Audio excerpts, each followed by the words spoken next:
Jadi memang ini tuh kenaikannya sudah diatur dari tahun 2021.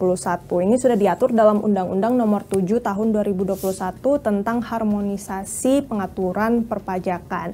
Jadi kenaikan pajak ini sebenarnya sudah diatur bertahap gitu ya, mulai dari 11% pada 1 April 2022 dan nantinya 12% di tahun depan, tepatnya pada tanggal 1 Januari 2025. Nah, Menteri Koordinator Bidang Perekonomian Airlangga Hartarto ini juga sudah mengatakan beberapa alasan kenapa PPN ini harus naik. Jadi ada beberapa poin. Yang pertama, untuk meningkatkan pendapatan negara. Jadi PPN ini memang menjadi salah satu sumber utama gitu ya dari penerimaan negara. Nah, PPN ini punya peran vital untuk membiayai proyek-proyek strategis yang dimiliki pemerintah. Misalnya kita tahu kan program yang sudah dikampanyekan dari dulu, misalnya makan bergizi gratis, kemudian juga kita tahu IKN masih banyak yang harus dikerjain, terus masih banyak banget proyek strategis nasional lain yang harus dikerjakan. Jadi dari kenaikan PPN 11% menjadi 12% ini katanya punya potensi untuk menambah penerimaan negara sampai 75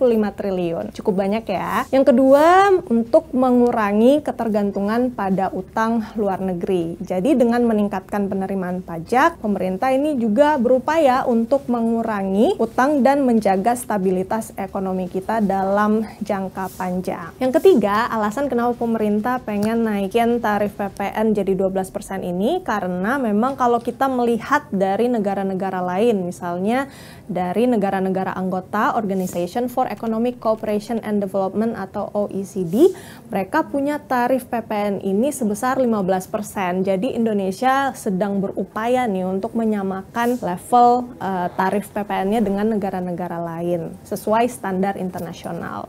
Jadi senada dengan Menteri Perekonomian Airlangga Hartarto, Menteri Keuangan Sri Mulyani juga menyampaikan sejumlah alasan kenapa PPN kita harus naik jadi 12%. Jadi Bu Sri Mulyani bilang kalau kita harus menambah penerimaan negara atau pos-pos penerimaan negara. Nah, ini gunanya untuk apa? Supaya APBN kita sehat dan kuat untuk menghadapi ketidakstabilan global dan juga geopolitik yang sepertinya lagi nggak stabil nih. Nah, dari data yang kita dapat juga untuk APBN 2025 nih, pendapatan negara itu direncanakan sebesar 3.000 triliun rupiah, sekitar itu. Kemudian juga pendapatan negara ini bersumber dari satu, penerimaan perpajakan sebesar ya sekitar 2.400 triliun. Terus juga untuk penerimaan negara bukan pajaknya ini direncanakan sebesar 513 triliun rupiah.